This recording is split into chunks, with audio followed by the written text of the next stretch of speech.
Bismillahir Rahmanir Rahim. This is the English translation of the Majlis of HAZRATH QAMAR Sahib Damat Barakatuhum, which took place at about 9:30 am on Monday, the 17th of Jumadul Ula, 1444, corresponding with the English date, 12th of December 2022. Hazrat Wala Damat Barakatuhum starts off this Majlis by quoting the ayat of the Quran Majid, Ya ayyatuhan nafsul mutma'inna. Now, Hazrat Wala thereafter remarks, he comments and goes on to say that just all of this here is so that we can hear this nida and this call from Allah subhanahu wa ta'ala. Hazrat Haji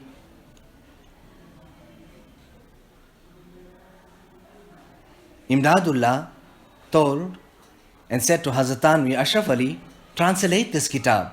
There will be great benefit in it for the people. What can I tell you people of the Muhtamim Sahib, the principal of Kantaria? He was a man of amazing excellence. He had such type of tawakkul and tawheed in him. In fact, he used to go on to say that we have spoiled the work.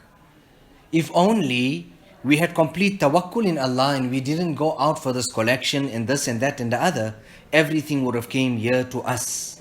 And the Arab alim who writes about the 10 usul of the purification of the nafs, the first and foremost usul and principle he speaks and writes about is that of tawheed.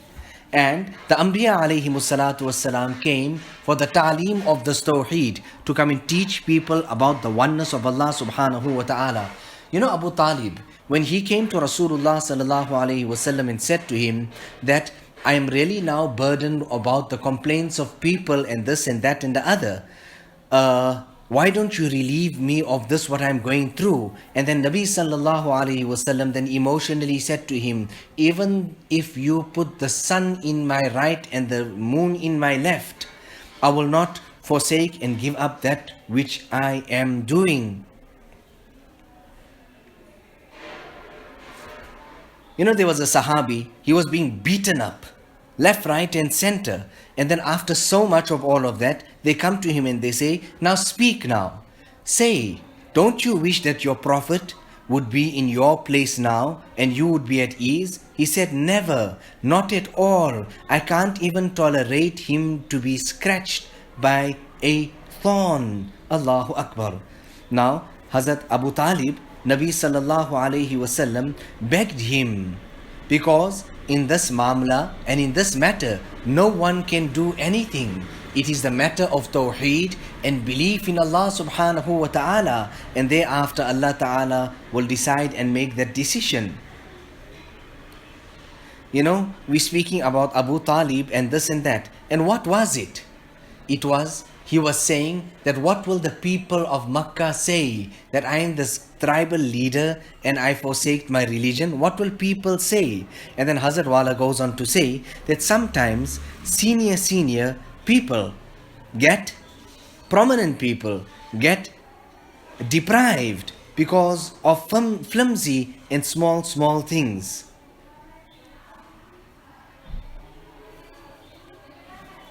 So here, Hazrat Wala then goes through the kitab and starts quoting that Allah subhanahu wa ta'ala created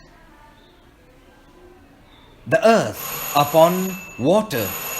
And thereafter, when it started vibrating and it wasn't firm, it was rather shaky, then Allah subhanahu wa ta'ala established it, rather pegged it down by means of the mountains. Wal jibala arsaha. Similarly, when Allah ta'ala created the nafs, the very same thing happened as happened to the earth. So Allah subhanahu wa ta'ala then settled it and pegged it down by means of the mountains of the aqal, understanding.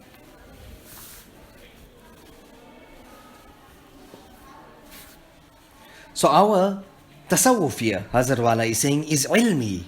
And this path, aqrabut turuq, the closest path in reaching to Allah subhanahu wa ta'ala is that path which was established by Rasulullah sallallahu alaihi wasallam. Allah Ta'ala take us, hold us and take us through this path and make us reach Him, because we are so weak. I'll tell you about Ali radiallahu ta'ala an. Hazrat Wala says that he was summoned in the court of Qazi Shuraih, and then Qazi Shuraih called him by the words, "Oh Abul Hassan, come forward." And then when he comes forward, he's disturbed. And he says, "You are disturbed?" He says, "Yes, I'm very disturbed. But not about this or that, or you summoning me. I'm disturbed over the fact and the point that at this point in time, I'm being summoned in the court. And why are you giving me honor and privilege by calling me by my kunyat and my pet name? Call me by Ali. Oh Ali, come and stand here. Allahu Akbar." Now these our Buzrugane-Deen. This is how they annihilated themselves. This is how they had humbled themselves. Now, Hazrat Ja'far as-Sadiq asked Imam Abu Hanifa on one occasion, "Tell me, what is faham?" And Imam Abu Hanifa then answers that person who can differentiate between mazarrat and mafad, mudir and mufid, something which is harmful and something which is beneficial. So then Ja'far as-Sadiq goes on to say, no, not at all. Even an animal can understand that. Does a dog or a cat go and eat grass? No, not at all. They have that amount of faham and understanding. Rather, the answer is this, that faham and good understanding is this, that a person can differentiate between what is the need of the time, awla and ghair awla. At that point in time, what's the right thing to do? In fact, in the time of Rasulullah sallallahu alaihi wasallam, when the Sahaba were sitting in the masjid, the Fajr Salat was read, the Sahaba were sitting there, and after that, it was the time of Ishraq Salat, they were in zikr, this, that and the other. And then what happened? It was a person walked by the masjid and he had his tools, he was going to the orchards, and somebody said a remark, that we are in the zikr of Allah and he's chasing after dunya. Nabi Sallallahu Alaihi Wasallam said, remain silent. You are busy in nafal and he is busy in farad. Allahu Akbar. Now this is the ta'aleem of Rasulullah Sallallahu Alaihi Wasallam. There was a person who came and he was begging, and Nabi Sallallahu Alaihi Wasallam then made arrangements, gave him a chopper and he said, go out and go and work. Allahu Akbar. Lawlan nubuwat labatal al-ma'ash wal-ma'ad. If it wasn't for nubuwat and prophethood and the ta'limat of the Anbiya alayhi salatu wassalam, labatal al-ma'ash wal-ma'ad. Our livelihood also would have come to an end, and our akhirat also. Allahu Akbar. The Anbiya alayhi salatu wassalam even taught us how to use the instruments in the fields to earn a living. Idris alayhi salatu wassalam brought on the science of the benefit of different herbs. In fact, when he used to walk, then these herbs used to say, come and take me. I'm the shifa of this and I'm the shifa of that. And this whole silsila of that came from Idris alayhi salatu wassalam. Did Allah not say in the Quran Majid, Hal adullukum ala tijara? Should I not teach you about a type of tijarat and a trade, tunjikum min adhabin alim, that will save you from the punishment? Someone came to Hazrat Tanvi and they said, Hazrat, this year is going to happen and this year and that and the other. So immediately Hazrat Tanvi said, okay, enough men, hato, leave this and leave that. Why are you going on and in the direction of mutu qabla an tamutu? Why do you want to die before you want to die? Meaning, leave it. When it comes, we'll see to it. Allahu Akbar. And this was the shan of Hazrat Tanvi. Do you think that he was just like there and just like that? But when Allah Ta'ala wanted to make him the mujaddid, Allah Ta'ala created all these sifat and characteristics in him. Hazrat Ali Miya Sahib remarked on one occasion, if it wasn't of the inzibat-e awqat, where Hazrat Tanvi took and he put all his time together and he had such a check on his time, And he was there checking on every minute and every second. If this wasn't the inzibat, the awqat, he did not see to his time in this manner, he would have never ever be able to have done such a great work. Allahu Akbar.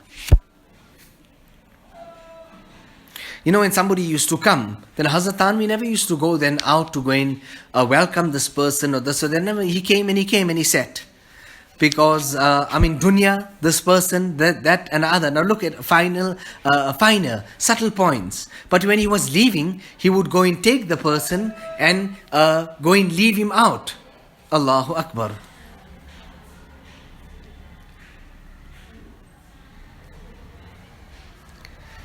So somebody said on one occasion that Nuksan, such a great harm has come, deficiency, this happened and that happened. And what was the answer that was given? No Nuksan. Rather it was Adam Fa'idah. There was no benefit here. Now look at the fine line that he struck between the two.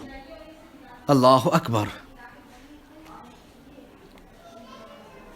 So a person who loves Allah subhanahu wa ta'ala, he loves Allah subhanahu wa ta'ala. He also comes out in Naz saying that, oh Allah, you come and see that in all the shar that you come and see, it is because in the name of your love, all of this here is happening to us. Hazrat Mujaddid Al-Faitani remarked and he said, if I wasn't sent to jail, I would have never been bestowed with these type of ahwal and benefits. Nabi sallallahu alayhi wasallam was also taken through this path. He was made yatim. He lost his mother. He lost his father. The tartib. You people know it. And then he was put through poverty. It was only after all of that that Allah Ta'ala made him Sayyidul Anbiya.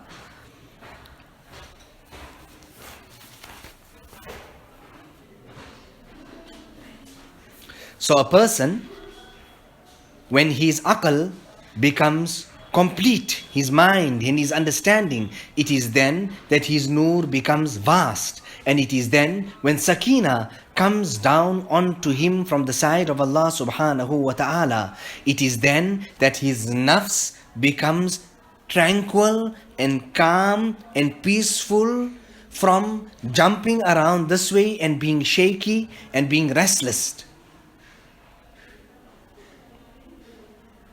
And this nafs of him becomes completely deep and entrenched with the owner of means. Meaning it becomes completely peaceful, khamida, sakina, with the ahkam of Allah subhanahu wa ta'ala. It becomes absolutely firm because of the taqdeer of Allah subhanahu wa ta'ala. It knows well about the help and the nur of Allah subhanahu wa ta'ala. It comes out of this, put this into place and that into place. Rather, it hands over everything to Allah subhanahu wa ta'ala. And this fight that is from the inside about maqadir and taqdeer and all that is removed. It hands itself over to Allah subhanahu wa ta'ala. And then after all of that, it becomes mustahiq and deserving of being called by Allah subhanahu wa ta'ala in these terms. Ya ayyatuhan nafsul mutma'inna, O the contented soul, return to your Rabb, well pleased with him and he is well pleased with you.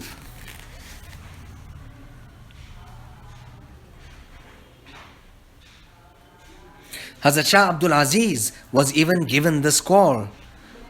And here Allah subhanahu wa ta'ala says, فَادْخُلِي فِي عِبَادِي وَادْخُلِي جَنَّتِي, enter amongst my servants and enter into my Jannah. From this also we learn a subtle point, a nukta here, that Allah Ta'ala brings His pious and chosen servants first. Why is it and what's the reason? He brings His servants first because it is the very means, these servants, that chosen servants by means of which he actually advances and goes into Jannah. Now how does this nafs become deserving of all this? it lowers itself, it annihilates itself, and Rasulullah sallallahu alaihi wasallam even made dua for this. Allahumma inni as'aluka nafsan bika mutma'inna tu'minu bi liqa'ik wa tarda bi qada'ik wa taqna'u bi 'ata'ik. Now think for yourself for a moment that when Nabi sallallahu alaihi wasallam himself made dua to Allah subhanahu wa ta'ala for this, then isn't there a great virtue and a merit in this here? Allahu Akbar. So here, think about the specialities and the salient features of this particular nafs, the nafs and mutma'inna, that Allah Ta'ala created three nafs. All the nafs belong to Him. It is the nafs ammara, the nafs lawama, and the nafs mutma'inna. But Allah Subhanahu wa Ta'ala did not address any one of these nafs other than the nafs mutma'inna. Regarding the nafs ammara, Allah Ta'ala did not say Ya ayyatu an-nafsul ammara. Allah just speaks about the nafs ammara. It doesn't address it. Allah says inna an-nafsa la'ammaratun bis-su'. Regarding the nafs lawama, Allah Ta'ala says La wala uqsimu bin nafs lawama. However, when it came to the chance and the turn of the nafs mutma'inna, Allah Ta'ala addresses it by saying Ya ayyatuhan nafsul mutma'inna, O the contented soul.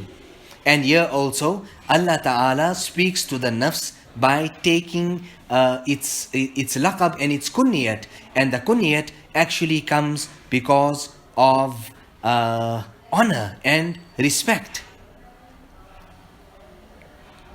All this type of respect, it is because that nafs had become so obedient to Allah subhanahu wa ta'ala.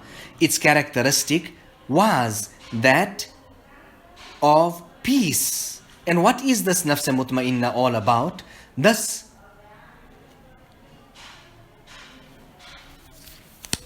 okay, so here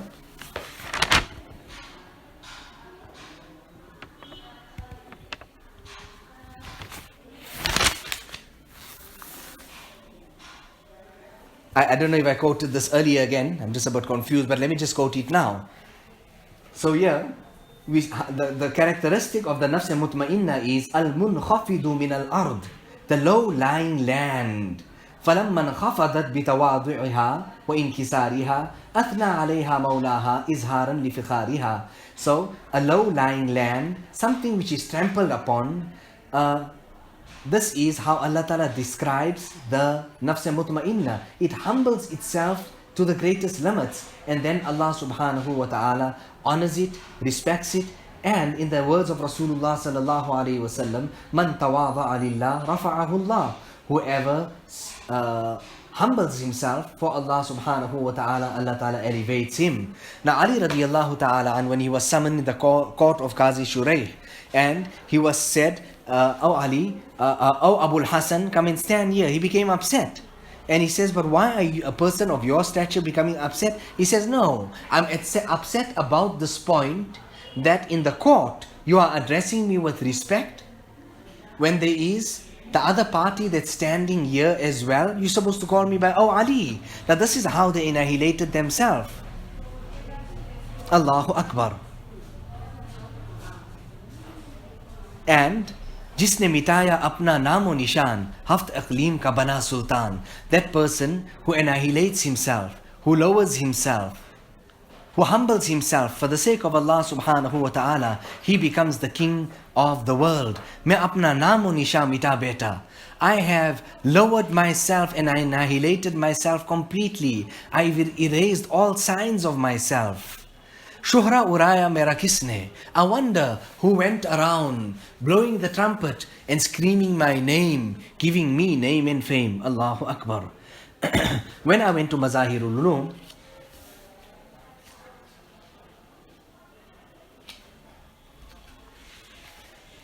and they started giving out and speaking about the students' excellences and their prizes and their awards. At that time, after that, they called me to give some advices. So I said to them, just exactly what's happening here is happening in the court of Allah subhanahu wa ta'ala. And I quoted to them the incident of this Buzruk and this Wali, that he was passing by the court of a king when he hears the caller calling out that the king is saying, increase the stipends and the salary of certain person, because he's so enthusiastic. He's always mutarassid farman, he's always waiting for my order, and he's nasiya farsa, he's always got his head at my threshold. Allahu Akbar. At that time, chikh nikal gaye. He let out a screeching sound. People ran and said, Hazrat, but what happened? He says, didn't you hear that call from the court of the king? I was reminded of this because this is the call that is in the court of Allah subhanahu wa ta'ala all the time for the person who is mutarassid farman. He's always waiting for the command of Allah so that he can execute it. He has his head in sajda, at the threshold of Allah subhanahu wa ta'ala. If only, kash, in cheeze पेश नजर रखे हम लोग तो वो काम आए. If only we can keep these things in our minds, in our hearts, in front of us, so that it can be of use to us and we can progress. So Allah Ta'ala addresses this nafs, irji'i ila rabbiki, that return to your Rabb. So there is no announcement like this here for returning with honor for the nafs ammara and the nafs lawwama, but it is only for the nafs mutma'inna, because this nafs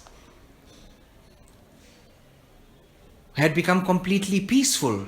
Allah Ta'ala arranged and gave permission for admission of this nafs in His holy court, rather to stay for eternity in its Jannat. Rather, Allah subhanahu wa ta'ala is actually encouraging the banda, tahreedun lil abdi ala maqamit tuma'nina, that encouragement that you also reach that stage. We also learn another important point and a nukta here, that Allah Ta'ala is saying, irji'i ila rabbiki. Allah Ta'ala did not say, return to your Rabb. Allah Ta'ala did not say, return to Allah, but rather Allah is saying, irji'i ila rabbiki, to your Rabb. In there is lutf rububiyat, that your Rabb, a person goes and he's told, hey, listen, don't worry, you're going to daddy's house. This is your house. It's my house. Come, we're going home. On one occasion we went and we reached there. My daughter was there in Gar mein se, the wife. And I don't know about these things, and I had to sign here and sign there. And then we're coming and we're looking for our bags and we can't understand this here. And then this lady comes and she looks and she says, oh, is this that same person that we are all murid of, the sheikh? No, this, and everything was done. Lady from Gujarat. And another place also we went to, and what to do, what to say. Same type of thing, we don't know what's happening, how to do, what to do. And somebody comes and he says, no, I will do everything. And he does everything and we are taken out. Allahu Akbar.